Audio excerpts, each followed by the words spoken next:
Hi. My name is Grace, and I posted this picture earlier today on DeviantArt, and a lot of technique went into it, about 120 hours of my time.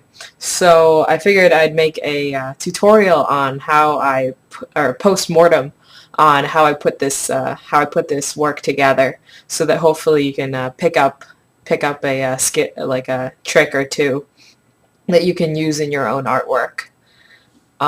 So I knew when I started out that I wanted to do something that involved my original characters, and kind of the symbolism that goes behind the story that I was writing. I knew that for constraint reasons, I could only put in maybe at most 7 characters. So I picked out the 7 most important. Um, and I also knew that I wanted it to be a double page spread because I wanted it to be something that I could later use as a book cover or an interior. Um, so going off of that, I tried to figure out some kind of overall composition that would work. Um, like I've done this with crosses and with shields and with organs before. So I needed some sort of symbol that would best represent as a shape the story that I was going to write. So in the story, there are 2 major symbols. The first one is the ring, which represents, the sun, light, everything that's good.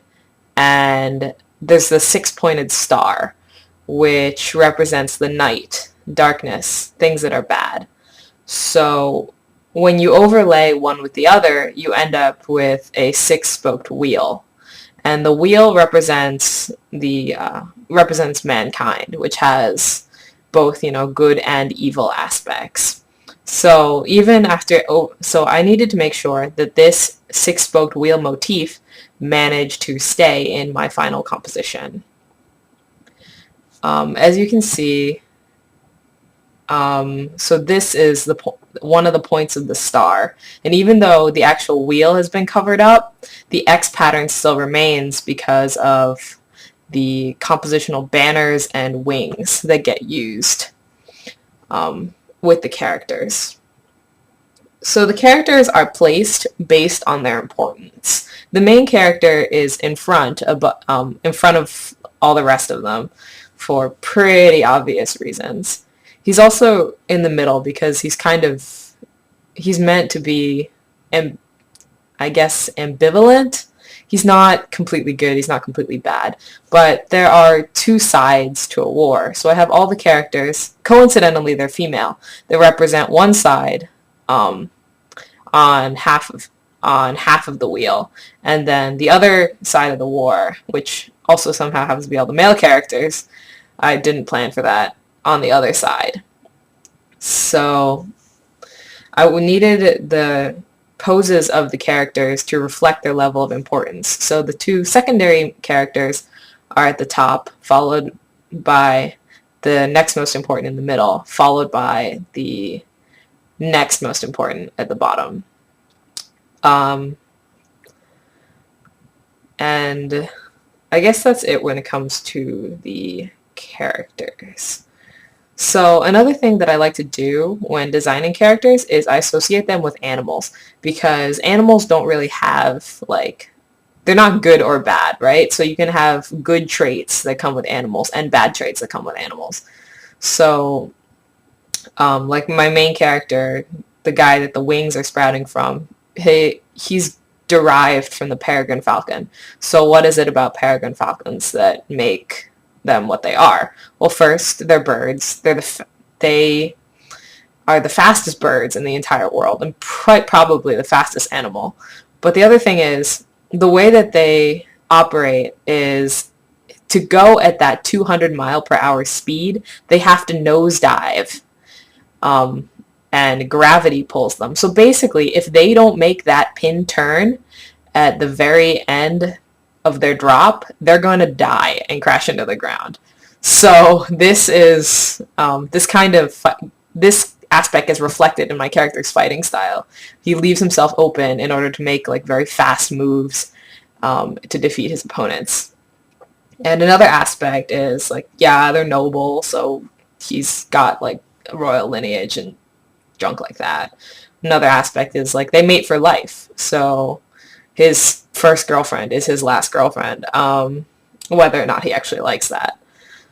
So that is just one of the examples. The other symbols are like that I actually included here are the lion, which represents one side of the war. He's very very progressive, very loud, very confident, and the other side is the stag, which is this prey animal, but still very noble and has these antlers, and it can defend itself. And they're the symbols of the respective countries that are at war. Okay, so let's kind of switch gears here. And so, as with everything, once I have all those ideas in place, I start with some thumbnails. Lots and lots of thumbnails. This probably took 3 hours in itself because I remember watching Titan AE and several episodes of the regular show while trying to design this. So I knew I didn't know how many characters I wanted to include, but I knew I needed to maintain that shape. So I went through several iterations and a lot of drawing of the different character poses, because as you can see, like the pose in this is significantly different from the one in here, and it's really all comes down to this one line down the side of his body, how much power that pose has. So eventually I finally figured out how I wanted to balance it. Like I'd have the bird on one side of this long pole, and then the rest of the figures on the other side. So this would be my wraparound cover. This would be the front, and this would be the back. This leaves room for any sort of text, but still maintains enough balance that I can show it off as a single piece. So the next part of the process also takes a really long time, because I actually have to draw out every single character that I'm going to be using in this picture. So the first thing I do is I tend to draw a little anatomy sketch to get kind of the feel of the overall shape and form, because once I've plotted out the flow in a smaller version, then I can do it in a larger one with less trouble. I also tend to draw more of the figure than I will actually need in the final drawing, in the actual composition. This is just in case, so this gives me some room to move around the different characters and try and balance them out on the computer. So back to digital. So the first thing I did was make the six-spoke wheel shape in Adobe Illustrator and import it into Photoshop. The canvas on Photoshop is 11 by 17, which is the same size as 2 printed out pieces of paper, or my final working size. So after I have my wheel shape here, I begin including the different characters from the sketches in the positions that I set them out in from the composition. Once I have all the characters in place, I start drawing in objects that I know will need to be reflected. So in this case, I would draw one side of the banner and then mirror it over the page line to create the other half. Same thing for the feathers and the wings. To add the animals, I looked up references online and drew them in digitally.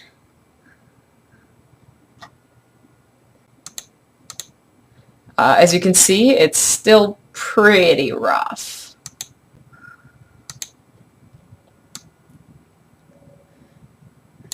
Also, because a computer can do a better job than I can drawing straight lines, I also did all of the weaponry digitally.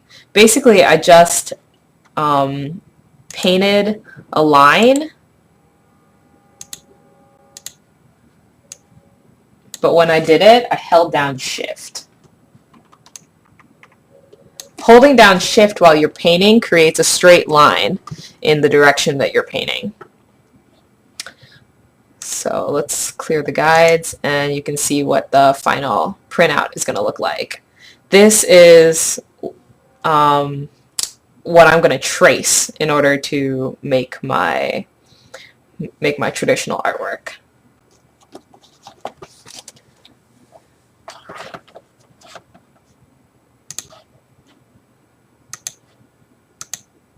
So back to the camera. This is the actual printout, complete with coffee stain, that I made of the digital work. So I would lightbox this onto my final piece of paper.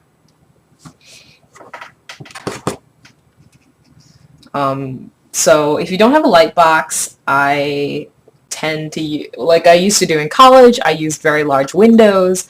I've used my computer monitor. I've used glass coffee tables. Honestly, I would never buy a lightbox because I wouldn't live in a windowless building. Yeah. And so the final product, after it being shaded, looks like this. So this is an 11 by 17, I cut it myself, piece of Strathmore Bristol. It's smooth Bristol, not vellum Bristol. Smooth is, well, smoother than vellum. But in either case, it's quite heavy paper, and it tends to last it can take a beating. So what I use to do my shading are these Faber-Castell pencils. I like Faber-Castell because they're kind of velvety. Can't really explain it, but they're my favorites. So basically, these are wood pencils that, because they have a fat tip, allow me to cover a large area in a short amount of time. So starting from lightest to darkest, I'll use each pencil successively over each part of the piece, working from left to right because I'm right-handed.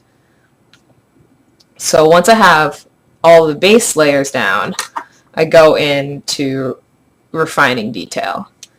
These three mechanical pencils are all 0.5s. They are filled, however, respectively with 4B, HB, and 2H lead. So this gives me a variety of hardnesses, but on a very detailed level. So using these, again, I will sweep over the entire piece in order to get the details and texturing that I want, starting from, again, left to right. The reason I can do left to right and maintain uniformity in the piece is because I'm going in layers. And other tips I have are, one, keep one of these handy. These are kneaded erasers, so they can get much smaller than the erasers on your pencil, and they can get much bigger. So I will often smush it down into a tip like this and pull out some highlights. You can see right here, I did that. Also, because they're very large, they're good for cleaning up smudged areas afterwards. Usually I'll have some junk right along this edge because, again, I'm right-handed. And so it's good to just go in at the end and pull it down and get rid of all that crap. I also use these. They are tortillons or blenders, and they're just basically really hard rolled up pieces of paper, and they let you blend out areas. The thing is, always remember that blending will make graphite darker and more permanent. So I would only go into this as a very last step if there's something that really just isn't smooth enough. Because if you shouldn't try and make everything super, super smooth, otherwise it loses character. Just, use it wisely. So once the traditional piece has been completed, I scan it in. Obviously this is bigger than my scanner. I have an 8.5 by 11 scanner. So in order to bring it in, I scan half of it, the other half, and then I scan the middle. And this way I have 3 pieces that I can put together in Photoshop. Luckily, the fact that this piece is in grayscale makes it a lot easier to work with when piecing it together. I can just desaturate everything and not have to worry about color matching. I also will scan my signature separately because it's far enough removed that I can treat it as a separate piece. And let's go back to the screen. So this is what the piece looks like once it's been completely scanned in and pieced back together. And then, I will open up image, wrong layer, image, adjust levels, and that'll help me get my darks and lights to the same level that they are in real life. Again, you want to work from an overall perspective. Don't just start coloring here, otherwise whatever is over here is going to be completely different from whatever is over here. So I tend to do all of my lighting planning at once and make myself a base layer that I can work from.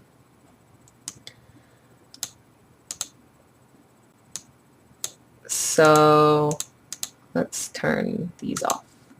So the first thing I will do is I will make my line art transparent, and I'll usually tint it a little to the warm side depending on what background color I'm using.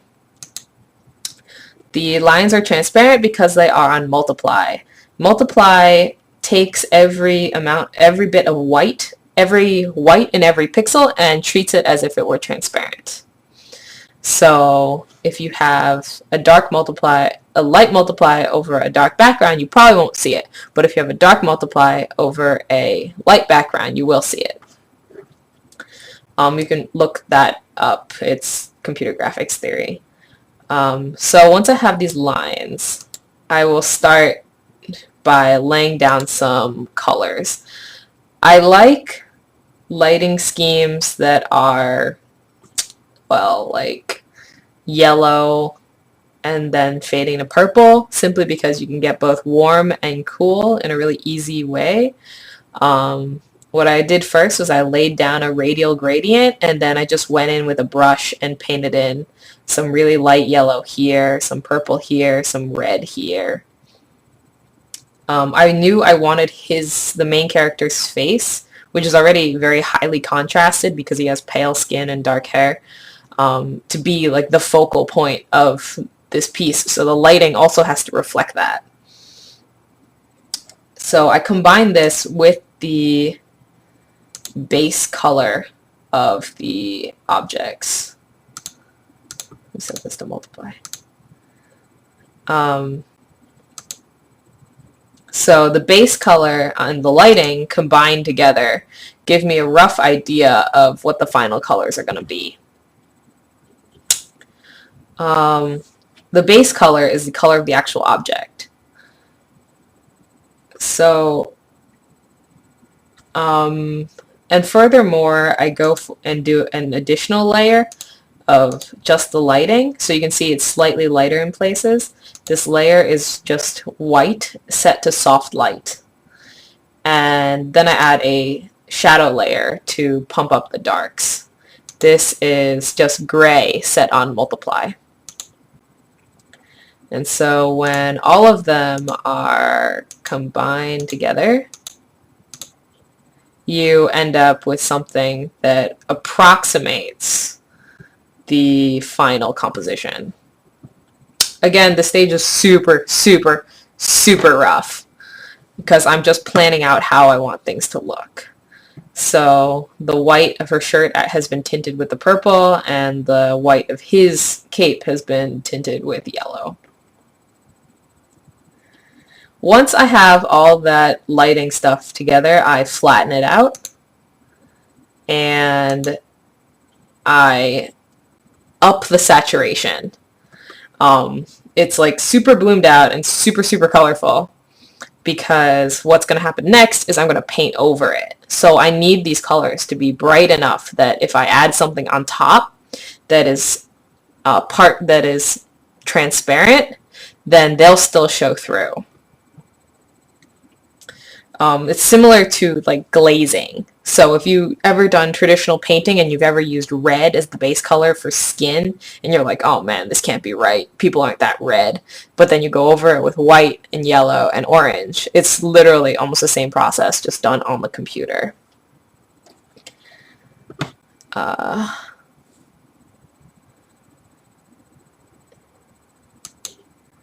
So this is the glazed over version. So in this stage, I started painting over the super saturated version with my base colors. I started with a middle of the base color, and then a shadow of the base color, and then a highlight of the base color. And just for extra oomph, I have another layer here set on color dodge above my line art layer. So, so basically I separated color and value, which gives me the ability to work separately with each. I can work with my shadows, I can work with my lights, and I can work with my base colors. So the base color, which comes from here and is glazed over, is on this layer, and that looks so gross. So you can kind of see where the image is coming from, and the colors from the lighting have still been maintained, as especially in her hair and here on the marble of the symbol. And then the darks come from the multiply lines layer. And if you look at the line layer, because multiply, it's like putting a cell over it. The lines, I usually color them in order to give the shadows, the darknesses, more life, because black shadows aren't found very often in reality. Then finally, this is the lighting layer. So the light layer, because it goes over the multiply layer, can still be seen over the shadows. And so once you have them all together, you have the main image. Finally, I have a couple touch-ups that I do. I mask off all the edges. So if you go to this layer and you look at this layer mask, then having this mask means I can paint outside the lines without having to worry. And then because I've drawn the mask once, I can duplicate it over my other layers. And therefore maintain that same edge across all my layers without having to repaint it over and over and over. For the background, I have a canvas texture, which is set on soft light. And just for greater interest and to accentuate the composition of this one single lancing point, I added these two horizontal bars. This this makes it just feel more complete and together. Now, I didn't really totally think that the colors were well put together, so I threw on a gradient map going from the same lighting spectrum, purple for the shadows to yellow for the lights, to help unify the color, the painting that I did earlier. It's really low opacity, only 7%. And then I have a color balance on top of it to just like tweak the different aspects in the shadows, midtones, highlights, gives me a bit more control. So, and then finally I have a layer effect that helps me, it's just a white layer, but because it's been masked off, when I apply a outer glow filter to it, which is set to multiply, because I want it to darken rather than lighten, which is its default, it gives me a kind of a drop shadow almost that pops the main image off of the background. And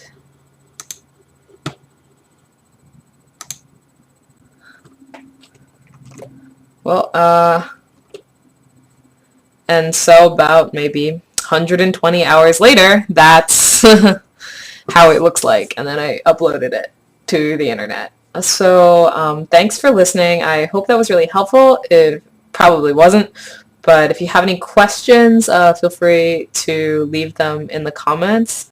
My DeviantArt is FongMingYun.deviantart.com. That's FongMingYun. It's my name in Chinese, so that's why it's a little confusing. But again, if you have any questions, I'll be happy to answer them. It may take me a while to get back because I am a pretty busy person. But thanks.